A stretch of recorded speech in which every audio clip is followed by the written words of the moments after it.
Hello दोस्तों, कैसे हैं आप। अब अभी अभी आपने न्यूज़ सुना कि आयतुल्लाह अली खुमैनी मारा गया। ईरान का सुप्रीम लीडर मारा गया। आप सोचिए ईरान का क्या स्थिति है, मतलब अपने सुप्रीम लीडर को भी नहीं बचा पाया। और जब अभी देखा जाए तो जंग अभी शुरू ही हुई है। मतलब आप आप लोग, मतलब ये लोग कैसे वर्क कर रहे हैं, और इजराइल और अमेरिका के क्या प्रिसीजन है। आप ये सोच के ही आपको लगेगा कि गजब, सच में गजब, मतलब सैल्यूट करने का मन करेगा मोसाद को।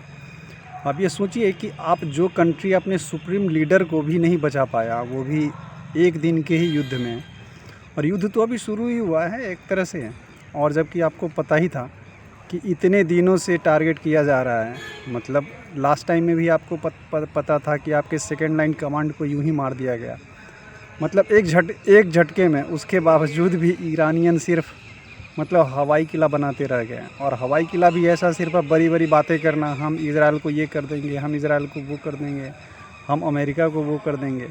लेकिन सीधी सीधी बात है, इनके पास वो कैपेसिटी नहीं है। आप 2-4 मिसाइल आप सऊदी पे दाग दो, यूएई पे दाग दो, बहरीन पे डाल दो, कुवैत पे डाल दो, बट रियल में आउटपुट क्या है। मतलब सीधी सीधी बात है, आप अगर 40-50 साल से एक इनेमी के लिए आप अपने आप को प्रिपेयर कर रहे थे और आप ऐसे फुद्दू हो, तो फिर तो बेकार है। बकवास ही नहीं करना चाहिए। सबसे बड़ी बात है ना, तो इजराइल के साथ आपका कोई बॉर्डर मिल रहा है ना कुछ। आपने तो बैठे बिठाए किसी से पंगा ले लिया। तो ये तो ऐसे ही कहते हैं कि आ बैल मुझे मार। फिर ऐसा काम ही क्यों करना, जब आपको पता है कि आपकी कैपेसिटी कम है।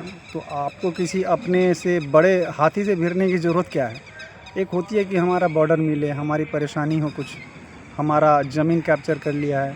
अब ये हुआ कि मतलब ना तो आपका कुछ है, अब बिना मतलब का आपने एक पंगा ले लिया, वो भी 40-50 साल से, जब से ये इस्लामी क्रांति के थ्रू आपने एक देश का शासन संभाला। उसके जस्ट बाद आपने इजराइल अमेरिका से पंगा लेना शुरू कर दिया, जबकि इसकी कोई ज़रूरत नहीं थी। और अंतोगत्वा उसका नतीजा क्या हुआ आप देखिए। जबकि अब लास्ट टाइम में नेतन्याहू बोला ही था कि आयतुल्लाह अली खamenei की मौत से शांति आएगी। जब उससे एक पत्रकार ने पूछा कि आपको लगता है कि आयतुल्लाह अली खamenei को मारना सही है, चूँकि डोनाल्ड ट्रंप तो इसके लिए मना कर चुके हैं, क्योंकि इससे डोनाल्ड ट्रंप के हिसाब से कि इससे युद्ध भड़क जाएगा।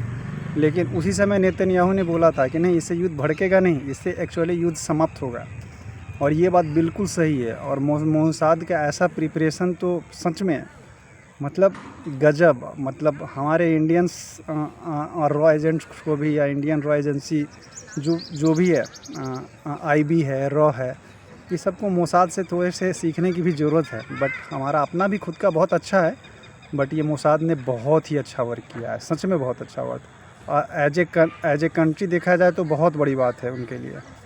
और इस तरीके से देखें तो फिर हम अगर उनका जो कैसे वो लोग, मतलब टारगेटेड किलिंग है एक तरह से, और वो भी सुप्रीम कमांडर इन चीफ का, सुप्रीम लीडर का। सच में थैंक यू मोसाद। और ये जो अभी तक अपने आप को पूरे मुस्लिम दुनिया का लीडर समझते थे, पूरे सिया का। आप सोचिए ना, आयतुल्लाह को क्या ज़रूरत था कि कश्मीर के सिया के लिए बात करना है, कश्मीर के मुसलमान के लिए बात करना है। उसी समय हमारे जो एक्सपर्ट हैं जियो पॉलिटिक्स के, वो अंकित शाह जी, वो तो बोल ही दिए कि आयतुल्लाह तुमको अपना ख्याल करना चाहिए, ना कि ये कश्मीरी मुसलमान का या कश्मीरी सिया का। उसका टेक केयर तो इंडियन गवर्नमेंट कर ही लेगी। बट इन लोगों के साथ, मुसलमानों के साथ क्या इशू है कि वो हर जगह अब इनको अपना नाक घुसाने की ज़रूरत पड़ती है, जिसकी कोई ज़रूरत नहीं है। आप पहले अपनी कंट्री संभालो। पूरी दुनिया में कहाँ क्या हो रहा है, कहाँ क्या नहीं हो रहा है, वो छोड़ दो वो चीज़ें। वो बाकी जो उस कंट्री को संभाल रहा है वो देख लेगा।